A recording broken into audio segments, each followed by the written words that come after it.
কোনো ব্যক্তির যদি পাহাড়ের সমানও ঋণ থাকে, এই দোয়া যদি আমল করে আল্লাহ পাক ওই ঋণও শোধ করে দিবেন ইনশাআল্লাহ। রিজিক তো বাড়বেই ইনশাআল্লাহ, আপনার যত ঋণ আছে ইনশাআল্লাহ আল্লাহ পাক শোধ করে দিবেন। বিশ্বাস করলেন না? এই দোয়া শিখাই দিচ্ছি, এই জন্য আমাকে হাদিয়া দেওয়া দরকার, স্পেশালি আমাকে এখন হাদিয়া দেওয়া দরকার। এটা গুরুত্বপূর্ণ দোয়া শিখাই দিচ্ছি। আর ঋণ কেমন জানেন? ওই যে এখন মানুষ ঋণ নিচ্ছে 1 কোটি টাকা ব্যাংক থেকে, 2 কোটি টাকা ব্যাংক থেকে, হ্যাঁ, কত বছর, 10 বছরের জন্য, 20 বছরের জন্য বাড়ি করছে, তাই না? তার ধারণা এমন যে সে মারা গেলে তার ঋণটা কেউ না কেউ শোধ করে দিবে, তাই তো?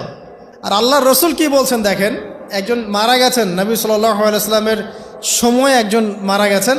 তো নবী করিম সাল্লাল্লাহু আলাইহি ওয়াসাল্লাম বলছেন, এই ব্যক্তির কি কোনো ঋণ আছে? একজন সাহাবী বলেন, হ্যাঁ ইয়া রাসূলুল্লাহ, তো ঋণ আছে। নবীজি বললেন, তোমরা ওর জানাজা পড়ো, আমাকে ডেকো না।